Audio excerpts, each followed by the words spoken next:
Tukienda kwenye hili jukumu la kwanza ambalo ni uimarishaji wa huduma za uchunguzi wa kimaabara, eneo la kwanza ambalo sisi kama mamlaka tunaona ni mafanikio ni ufanisi katika utoaji wa huduma za uchunguzi wa kimaabara, ambapo katika kipindi cha miaka 4 cha serikali ya awamu ya 6 kama nilivyosema, inayoongozwa na Mheshimiwa Dr. Samia Suluhu Hassan, rais wetu wa Jamhuri ya Muungano wa Tanzania, uchunguzi wa kisayansi wa kimaabara kwa sampuli, tunaona ongezeko la sampuli kutoka 155,817 kwa mwaka wa fedha wa 2021-2022 hadi kufikia sampuli 188,362 kwa mwaka wa fedha 2023-2024, ambapo ongezeko hili ni sawa na 21%. Lakini katika kipindi cha nusu mwaka kinachoanzia mwezi Julai hadi Disemba 2024 hadi sampuli ambazo zimeweza kufanyiwa uchunguzi ni 108,851 ambayo ni sawa na 104.5% ya lengo la kipindi hicho, ambayo ilikuwa ni ufanyaji wa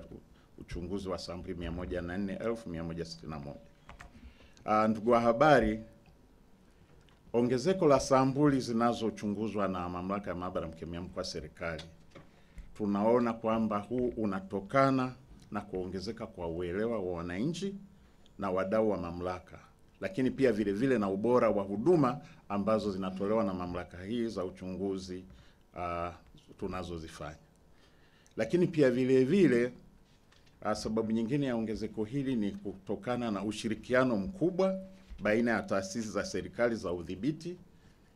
kama vile Mamlaka ya Kudhibiti na Kupambana na Dawa za Kulevya kwa maana ya DCA, lakini Jeshi letu la Polisi Tanzania, Mamlaka ya Mapato, wadau wengine wa afya zikiwemo hospitali, lakini pia wenzetu wa OSHA na wenzetu wa Baraza la Usimamizi la Taifa la Usimamizi wa Mazingira kwa maana ya NEMC,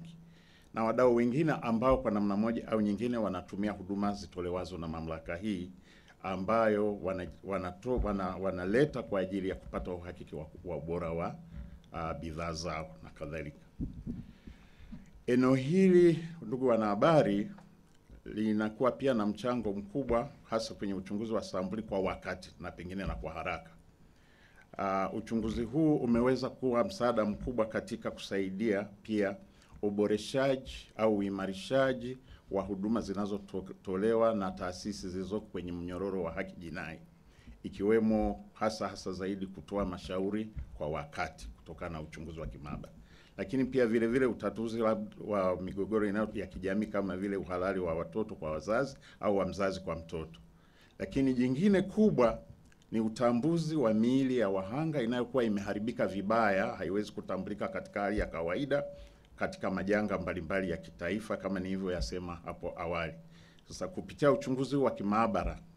unasaidia pia utambuzi, na tunaweza kukumbuka matukio ya hivi karibuni, kwa mfano lile la Kariakoo, lakini kuna tukio jingine lilitokea kule Mbinga ambapo wenzetu wa Tanzania walipoteza maisha. Sasa uchunguzi unaoletwa au sampuli zinazoletwa kwenye maabara yetu zinasaidia sana kufanya utambuzi ili ile mira na taratibu iweze kutumika katika kuwahifadhi marehemu wanaotokana na hiyo.